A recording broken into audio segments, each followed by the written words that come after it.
फिर इंतजामिया ने यौम जमहूरिया की तकरीबात के लिए सिक्योरिटी सख्त कर दी है। यौम जमहूरिया पर नायब वजीर आला सुरेंद्र चौधरी बख्शी स्टेडियम में कौमी परचम लहराएंगे। यहां एक बड़ा इज्तिमा मुनक्किद होगा।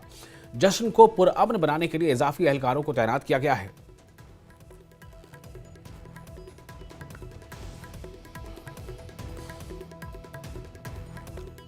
26 जनवरी के चलते हुए पूरी श्रीनगर में सिक्योरिटी टाइट। इस वक्त हम खड़े हैं श्रीनगर के बख्शी स्टेडियम में, जहां पे 26 जनवरी को deputy CM Surendra Chaudhary salute लेंगे और वही जम्मू की बात करें तो एलजी मनोज सिन्हा सैल्यूट लेंगे। अगर हम बात कर ले तो मल्टी टियर सिक्योरिटी इस बार रखी गई है श्रीनगर में, और पिछले एक हफ्ते से ही कई सारी जगहें हैं जहां पे ड्रोन से सर्विलेंस चल रही है। साथ ही साथ एडमिनिस्ट्रेशन की बात करें तो लगातार यहां पे divisional commissioner Vijay Kumar Bidhuri, IGP विधि बिरदी, डीसी डॉक्टर बिलाल मोहिद्दीन भट्ट जो हैं लगातार बख्शी स्टेडियम के दौरे कर रहे हैं। तैयारियों का जायजा लिया जा रहा है। वहीं पे एसएमसी कमिश्नर मोहम्मद उवैस जो हैं वो भी इस वक्त थोड़ी देर पहले ही बख्शी स्टेडियम आए थे। जायजा लिया जा रहा है सीटिंग अरेंजमेंट्स का, साथ ही साथ जो वहां पे इस वक्त पानी के अरेंजमेंट्स रखे गए हैं, जो बहुत बेसिक अरेंजमेंट्स रखे गए हैं, उनका भी जायजा लिया गया अलग अलग डिपार्टमेंट से।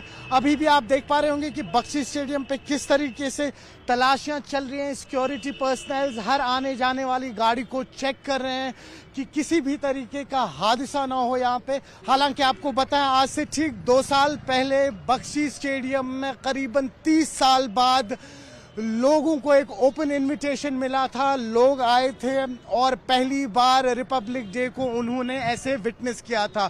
तो कुल मिला के इस वक्त हम बात करें, सिक्योरिटी तैनात है। कल 24 जनवरी है, कल एक ड्रेस रिहर्सल्स होनी है और फिर 26 जनवरी को डिप्टी सीएम सुरेंद्र चौधरी यहां पे सलामी लेंगे। न्यूज़ 18 के लिए जहांगीर अजीज के साथ श्रीनगर से मैं सरोज कफी। और जम्मू कश्मीर की आवाम को फरवरी में पेश होने वाले बजट से काफी उम्मीदें हैं।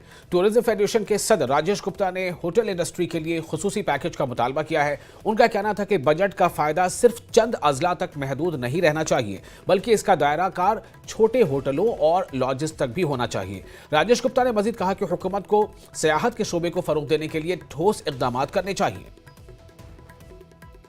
हमारे साथ टूरिज्म फेडरेशन के प्रेसिडेंट भी हैं, राजेश जी हैं। राजेश जी, आपको कितनी उम्मीदें, क्या कुछ चाहते हैं इस बजट में जम्मू कश्मीर की टूरिज्म और जो होटल इंडस्ट्री है उसके लिए?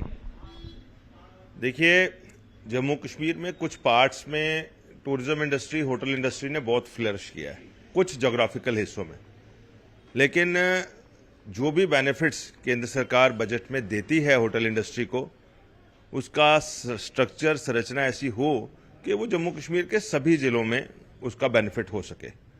और उसके साथ साथ ये जो होटल इंडस्ट्री है, ये 2 हिस्सों में इकोनॉमिकली डिवाइडेड है। एक लग्जरी सेगमेंट है और एक बजट या इकोनॉमी सेगमेंट है।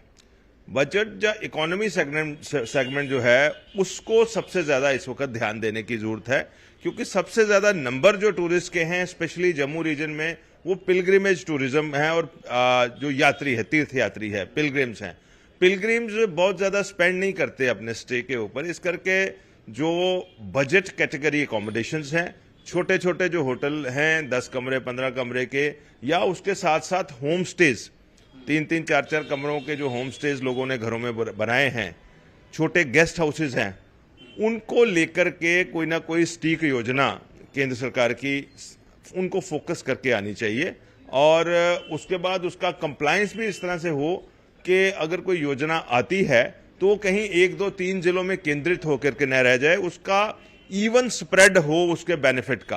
कि अगर गवर्नमेंट ऑफ इंडिया कोई कहती है कि हमने 100 यूनिट्स को बेनिफिट देना है, तो वो स्प्रेड करे, 20 जिलों में 5-5 यूनिट्स को बेनिफिट देंगे। ऐसा ना हो कि 100 के 100 यूनिट्स जो हैं 1 या 2 जिलों में ही केंद्रित हो जाए। तो क्योंकि अतीत में इस तरह की बातें हुई हैं।